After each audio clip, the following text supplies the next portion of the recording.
दोस्तों, भारत में लोकसभा इलेक्शन चल रहे हैं और पूरे ही देश में हर तरफ इसी इलेक्शन का माहौल नजर आ रहा है। मगर इस बार के इस इलेक्शन में जिस एक चेहरे ने पूरे ही देश के लोगों का सबसे ज्यादा ध्यान अपनी तरफ खींचा, वो चेहरा है इकरा हसन का। राजनीति के हर गलियारे में इकरा हसन का नाम जरूर सुनाई देता है। स्पेशली सोशल मीडिया पर तो पिछले 2-3 महीने से पॉलिटिक्स में इंटरेस्ट रखने वाले लोगों के फीड इकरा हसन से ही भरे हुए नजर आते हैं। खुश आमदीद व्यूअर्स, अस्सलामु अलैकुम वरहमतुल्लाह बरकातहू। मैं सरताज अहमद अयूबी। मैं हूँ फरजाना अयूबी। आज हम जिस वीडियो का रिएक्शन करने वाले हैं उसका टाइटल ये है कि सबसे काबिल मुस्लिम महिला नेता इकरा हसन की कहानी क्या है। तो आज का वीडियो बहुत ही इंटरेस्टिंग होने वाला है। मेरी आप लोगों से गुजारिश है कि वीडियो को एंड तक देखिएगा और आपको इस वीडियो का लिंक डिस्क्रिप्शन बॉक्स में मिल जाएगा। तो वक्त को बिल्कुल ज़ाया नहीं करते हैं और वीडियो शुरू करते हैं। दोस्तों, भारत में लोकसभा इलेक्शन चल रहे हैं और पूरे ही देश में हर तरफ इसी इलेक्शन का माहौल नजर आ रहा है। मगर इस बार के इस इलेक्शन में जिस एक चेहरे ने पूरे ही देश के लोगों का सबसे ज्यादा ध्यान अपनी तरफ खींचा, वो चेहरा है इकरा हसन का। राजनीति के हर गलियारे में इकरा हसन का नाम जरूर सुनाई देता है। स्पेशली सोशल मीडिया पर तो पिछले 2-3 महीने से पॉलिटिक्स में इंटरेस्ट रखने वाले लोगों के फीड इकरा हसन से ही भरे हुए नजर आते हैं। उम्र तो सिर्फ अभी इनकी 27 साल ही है, मगर इतनी कम उम्र होने के बावजूद भी लोग दीवाने हैं इनकी काबिलियत के और इनकी सादगी के। तो सबसे पहला सवाल तो यही है कि आखिर ये इकरा हसन है कौन, और आखिर इन इकरा में ऐसी भी क्या खास बात है कि सिर्फ और सिर्फ 27 साल की उम्र में ही इनको देश के सबसे बड़े इलेक्शन में टिकट मिला है। टिकट मिला तो मिला, तब भी तो सिर्फ लोकल सीट पर ही चर्चाएं होनी चाहिए थी, लेकिन आखिर पूरा देश का मीडिया ही इकरा हसन को इतनी ज्यादा अटेंशन लगातार क्यों दे रहा है। जरूर कोई तो राज छिपा होगा और आज की इस वीडियो में हम उसी राज से पर्दा उठाने वाले हैं। टॉपिक पर आगे बढ़ें उससे पहले नजर डाल लेते हैं आज के सवाल पर। और आज का सवाल भाई यही है कि भाई भारत के सबसे पहले मुस्लिम राष्ट्रपति कौन थे। आपके ऑप्शन हैं मौलाना अबुल कलाम आजाद, जाकिर हुसैन, हामिद अंसारी या फिर scientist doctor APJ Abdul Kalam. Comments box में जवाब दीजिए। जिनके भी जवाब सही होंगे मैं उनको हार्ट दे दूंगा, यानी लाइक कर दूंगा, ताकि बाकी लोगों को भी सही जवाब का अंदाजा हो सके। फिलहाल इकरा हसन को SP यानी कि समाजवादी पार्टी की तरफ से उत्तर प्रदेश की एक बहुत अहम सीट कैराना से लोकसभा का प्रत्याशी बनाया गया है। इकरा नाम का मतलब ही होता है पढ़ना, यानी कि पढ़ो, और इकरा खुद अपने इस नाम पर बहुत ज्यादा खरी उतरी हैं। उन्होंने स्कूलिंग तो दिल्ली से की ही, उसके बाद अपना ग्रेजुएशन भी दिल्ली के मशहूर श्री राम कॉलेज से कंप्लीट किया, वो भी हिस्ट्री के अंदर। फिर वो लंदन चली गईं कि जहां से उन्होंने कानून की पढ़ाई की, यानी कि लॉ में मास्टर किया। उसके बाद वो PhD में भी इनरोल हो गई थी, मगर तभी अचानक से हालात ऐसे बने, या ये कहिए कि उनकी जिंदगी में वो बड़ा मोड़ आया कि जिसने सब कुछ बदल कर रख दिया और उनको PhD छोड़कर फौरन इंडिया वापस आना पड़ा। और जिंदगी का ये बड़ा मोड़ ही सबसे बड़ा राज है, जिसके बारे में हम आगे बात करेंगे। राजनीति इकरा हसन के खून में बसती है, अगर ये कहा जाए तो शायद कहना गलत नहीं होगा, क्योंकि इनकी फैमिली का राजनीतिक सफर सन 1984 में उस वक्त शुरू हुआ था कि जब इनके दादा ने कैराना लोकसभा सीट से ही कांग्रेस के टिकट पर जीत हासिल की थी। उसके बाद ये सफर कभी खत्म ही नहीं हुआ, क्योंकि दादा के बाद नंबर आया इनके फादर का कि जिन्होंने राजनीतिक फील्ड में सारी ऊंचाइयों को छुआ। वो न सिर्फ लोकसभा और विधानसभा में ही जीते, बल्कि वो तो राज्यसभा भी गए और विधान परिषद के भी मेंबर रहे, और इसी वजह से उनका नाम गिनीज वर्ल्ड रिकॉर्ड में भी दर्ज किया गया है। दादा और पिता के बाद इनकी मां तबस्सुम हसन भी एक बार तो BSP के टिकट से, जबकि दूसरी बार SP और RLD के टिकट पर कैराना से लोकसभा का इलेक्शन जीत चुकी हैं। इनके भाई नाहिद हसन भी इस वक्त कैराना से ही विधायक हैं। अब बात करते हैं इकरा हसन के उस सबसे बड़े राज के बारे में कि जिसकी वजह से ही उनको अपनी पढ़ाई और अपनी PhD तो बीच में छोड़नी पड़ी ही थी। साथ ही साथ उसी राज की वजह से ही आज वो इतनी ज्यादा मशहूर हैं और उनको इतनी कम उम्र में ही देश के सबसे बड़े इलेक्शन में मैदान में उतारा गया है। तो ये मामला है सन 2022 का कि जब आबादी के हिसाब से भारत के सबसे बड़े राज्य उत्तर प्रदेश के अंदर विधानसभा के इलेक्शन चल रहे थे।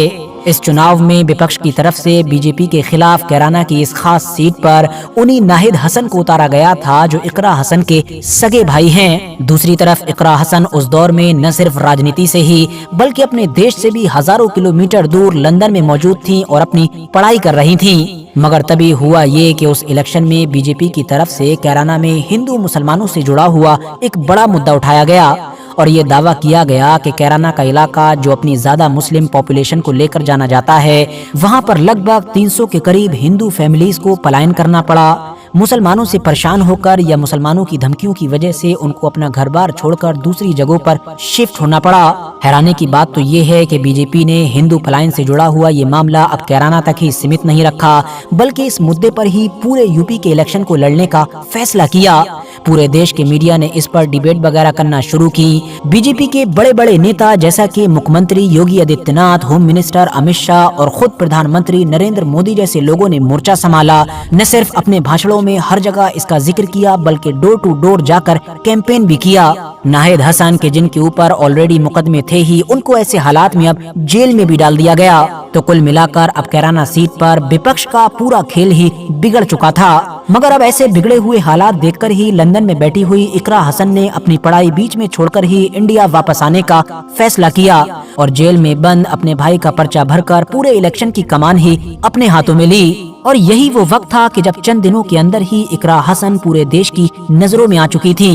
वजह यही थी कि कैराना की ये सीट अब एक हॉट सीट बन चुकी थी, क्योंकि इसके मुद्दे पर ही पूरे प्रदेश का चुनाव लड़ा जा रहा था। तो जाहिर है हर इंसान की नजर इस सीट पर जम चुकी थी। इकरा हसन उम्र में कम और राजनीति में नई जरूर थीं, मगर विरासत से बहुत अमीर थीं, क्योंकि मैंने पहले ही बताया कि उनका तो जन्म ही एक ऐसे घर में हुआ था कि जहां पर राजनीति के सिवा कुछ और था ही नहीं। बीजेपी के बड़े बड़े मतलब के चोटी के नेताओं के पूरे जोर लगा देने के बावजूद भी और खुद कैंडिडेट नाहिद हसन के जेल में चले जाने के बावजूद भी ये सीट बीजेपी के खाते में नहीं जा पाई और इकरा हसन के जो कुछ वक्त पहले ही देश में वापस लौटी थी, उन्होंने इस सीट पर अपने भाई को जीत दिलाई। यही वजह है कि बहुत सारे पॉलिटिकल एक्सपर्ट्स मानते हैं कि इकरा हसन का 2024 लोकसभा का इलेक्शन तो शायद 2022 में ही कंफर्म हो गया था, क्योंकि उन्होंने जिस तरीके से कैराना को मैनेज किया था और कैराना में जीत दर्ज की थी, वो बाकी बड़े बड़े सीनियर नेताओं की नजर में भी किसी एक बड़े अजूबे से कम नहीं थी।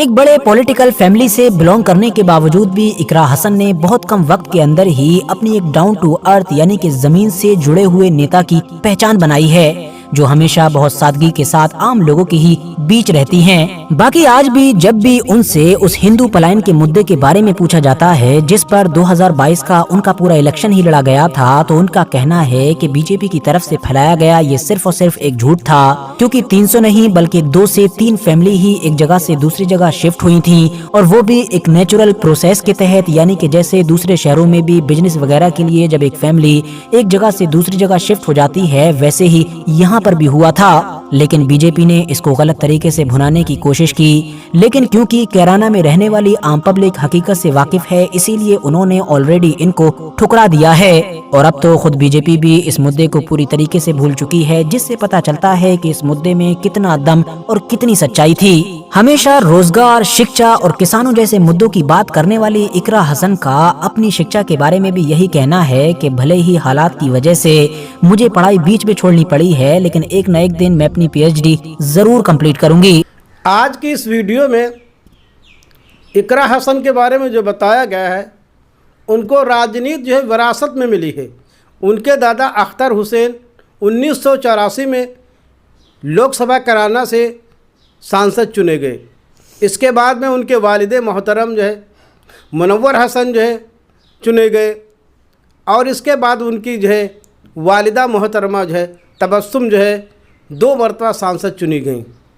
और मौजूदा इस वक्त जो है उनके बड़े भाई नाहिद हसन जो है कैराना के सदर विधायक हैं, और ये अपनी पढ़ाई लंदन में कर रही थी, पीएचडी कर रही थी। उसी दौरान बीजेपी ने इनके भाई को जेल में डाल दिया। जो विधानसभा का चुनाव था, वहाँ से आ करके पढ़ाई अपनी बीच में ड्रॉप करके और आ करके जो 22 का चुनाव उन्होंने बहुत आसानी से जीत लिया जो है। और जीतने के बाद में समाजवादी पार्टी ने लोकसभा प्रत्याशी के रूप में इनको 24 में लोकसभा का चुनाव लड़ने को दिया जाए।